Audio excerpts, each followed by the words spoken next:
Hello ladies and gentlemen, and welcome back to my channel. In this video we're reacting to 5 ways British and American yards, in brackets gardens, are very different. Again, this is another video by Lost in the Pond. We do tons of reactions to this guy. He does amazing content, and if you'd like to show him some love and watch the original video, it is in the description down below. Now before I get into the video, I have to quickly state that I think it's 90% of you guys who are currently watching my content aren't subscribed, and you know, I am giving you constant content, and if you do enjoy what I do, it would be a lot. It would mean a lot if you just hit that subscribe button, hit that notification bell so you know exactly when I upload, which is at this point every single day. But also, I have recently made a Twitch. I've only done one stream at the moment. I will be doing a lot more, don't worry. I'll be playing games on there, doing some live reactions. Honestly, it's a bit of a random thing, just kind of interact with you guys a little bit more. And it just allows me to relax, but also still do content, so it works. So I do have a timetable on there. I'm not 100% sticking to it at the moment, but I will do in about 3 weeks time, as currently I'm back home from uni, so I actually have a job to go to, so I don't have a lot of free time. But without further ado, let's get it on with this reaction. Hello, I'm Lawrence, and I'm on a quest to uncover all of the memos that Britain and America lost in the pond, and one of those memos pertains to gardens, or should I say, yards, because that's the first memo really. When Americans say that the dogs are playing outside in the yard, that's equivalent to the British saying that the dogs are playing outside in the garden. And actually, while we're on the subject, does anybody else 21 years later wonder if that person ever let the dogs in? Whoever it was, there's a safe bet that those dogs would have experienced a much different yard/garden, depending on whether they were in Britain or America. And since, over the last year, I've done videos outlining the differences between British and American houses, kitchens and bathrooms, I thought now would be a great time to do the same thing with residential yards. And you might be thinking, why would you do a video like this right now when nobody gives a lick about their gardens? And the truth is, I miss having a garden. And also those videos are being picked up by the YouTube algorithm right now, so, you know, I want to capitalise. And so without further ado, here are those ways that British and American yards are very different. Right, let's go. Ambience. Alright, fair enough. I love that sound. The truth is, on a warm summer's day, you really can't beat the quiet, relaxing ambience of either country's yards. But think back to summer, think back to your childhood. What is the overriding sound? It could be dogs barking or a builder putting down a mug. But in my experience, if you strip away all of that, the most consistent sound in both countries comes from things with wings. Across much of Britain, the winged creature in question, Not the pigeon. They're pretty much humans at this point. is a wood pigeon. They hang out in people's gardens. That's what they do. And they make this noise that you don't really hear very often in the United States, and that noise is this. Sorry to the wood pigeon community for that. And while we certainly have types of pigeons in the United States, this large bugger isn't one of them. Look at him. He's already had 3 courses. He's going in for his second dessert. They steal food as well. They literally run into shops, steal food, and run out. They don't fly in and fly out, they run. It's hilarious. Greedy bastard. On the other hand, when I think of the soundtrack to American Yards, there's only one creature that comes to mind. Chainsaw Jim from next door, but also crickets. Now, I talked about these excitable creatures before on Lost in the Pond, so I won't be propagating their sinful activities any further. But suffice to say, that recognisable sound, so that was a B, that was awful, is very prevalent throughout Midwestern summers. In Britain, the same is true of these. Yeah, a lot of places have these. For a country that's reluctant to air its dirty laundry in public, Britain has no problem doing just that with clothes straight out of the washing machine. Now, there are some drawbacks to doing this. Number 1, the pegs can help deteriorate the fabric. And number 2, it takes flipping ages. But on the plus side, it's eco-friendly, your clothes flap in the wind in a really pleasing way, and they end up smelling like Britain. But after moving to America, I was surprised to find a distinct lack of washing lines in people's yards. And that makes it sound like I've been snooping, but the truth is, I have. Now, of course, there will be Americans watching this going, we have a clothesline, because all Americans sound like Kermit the Frog for some reason. Or, we had a clothesline in the 70s, or whatever. Right? There are exceptions. And there are a couple of good reasons for this. Firstly, the United States doesn't do the whole let's have a washer and dryer in one combined unit thing. They just have really effective dryers. And the second reason is that... Yeah, there's so many washer dryers here, like in England, but the drying aspect of it is terrible. It will still be wet. It is horrible. So normally I just put mine on I wash it and then I put it on for an extra spin with no water, and then I just put it on a clothes horse or a drying rack or whatever you call them.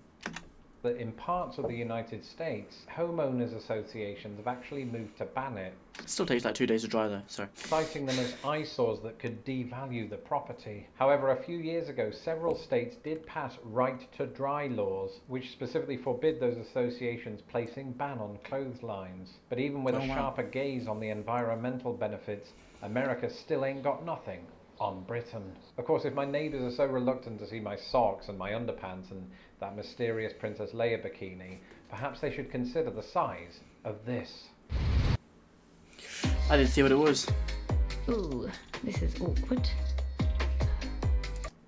The fencing? Firstly, oh, people get some massive fence over here. let me clarify, if you're confused and you think the word fencing is used here to indicate that British people use their gardens for sword fighting, you're wrong. That was phased out in the 90s. Fencing as in the protective perimeter around your yard. And in Britain, front yards don't so much as have a fence, but often a brick wall and a gate. These walls can range in height from half a Danny DeVito to an entire Danny DeVito. It's also not uncommon in Britain for both the front and the backyard to be surrounded by a hedge. Where you might see... Depends if you've got money. If it's surrounded by a hedge, they normally have enough money, because it's like the more money you have, the more private your garden is. Because a garden is a private space, isn't it? But like if you live, you know, you're not wealthy, but you're not wealthy. It's just a little fence, and anyone can see into your garden.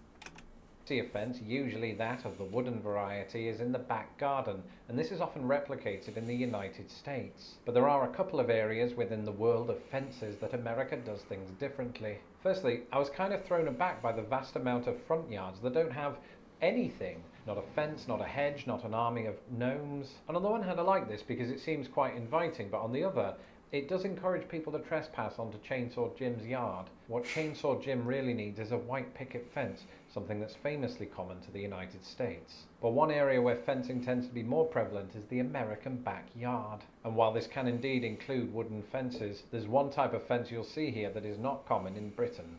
Chain link. And Ooh. I understand... Oh, that does not look nice. I understand that most Americans probably don't give these fences a second thought, but to me, they're amazing, and one of these days I'm going to install one so tall I can use my garden to have a steel cage match. When I entered my first spring here in the United States, one thing that really stood out to me was the prevalence of sprinklers. People stick them out of their front lawns, and we don't do this in the UK because our sprinklers are placed in the clouds. But because of a Midwestern climate that doesn't really lend itself to effective lawn care, sprinklers, I suppose, are pretty essential, and I can tell you from experience, on a hot summer's day, if you're walking down the street and one of them accidentally goes off on you, it can be quite a pleasant experience, unless you're carrying your phone. I could see that. I assume American gardens are bigger. Once again, if you've been watching my videos for any length of time, you'll know that there are two constants: my confused expression and the fact that my videos always come back to size. And yards are absolutely no different. Let me tell you a story. When I was approximately one Danny DeVito tall, I, like any child, used to play in my garden. By Britain's standards, this garden was of relatively average size. So whenever my rich friend from the village over invited me round to his, I couldn't believe that his garden was so big that his dad had built him a miniature railway. By Britain's standards, this could have been the garden of a millionaire. Or not, because after moving to the United States, I realised that no, that's the size of everyone's garden here. In that childhood garden, I was banned from playing soccer because you're only ever 5 feet away from the kitchen window.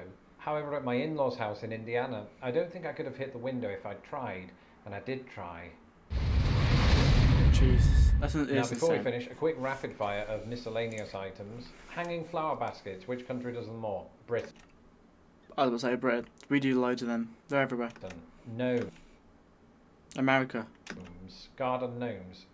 Britain again, although you do find them in the US according to my Twitter feed. I've not seen many garden gnomes in England. I've seen garden fairies and stuff like that.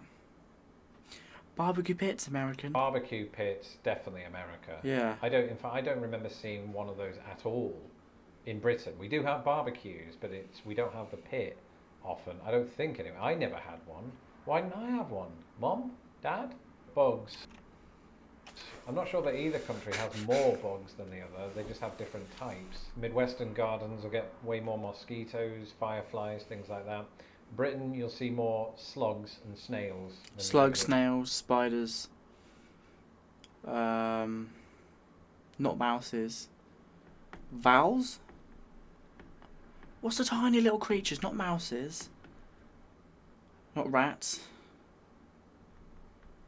I don't know. It's a tiny little creature.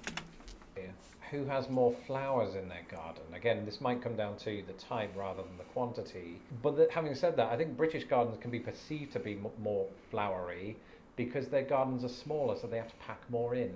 Which country's gardens are more likely to have a pond? I don't know. The answer to that question is lost in one. That's it for this episode. Let me know in the comments below if you recognise some of these differences. Or yeah, that was definitely interesting. I would love to have a big garden when I actually get a house, just because I do archery and all sorts of stuff like that. But like, it would be cool. It would be cool. I do appreciate a nice little garden, especially if it's like actually private and no one can like peek in. It's a bit odd. It's a bit creepy. But yeah, if you enjoyed this video, don't forget to leave a like and a comment down below. Again, if you'd like to check out the original video or any of my social media links, they are in the description of this video. And again, it would mean a lot if you subscribe to the channel, hit the notification bell, and you'll know exactly when I upload next. But also, if you could follow my Instagram and all that jazz, it would be very appreciated as well. And yeah, I hope you're all having a great and splendid day. And I'll see you guys in the next video. Bye.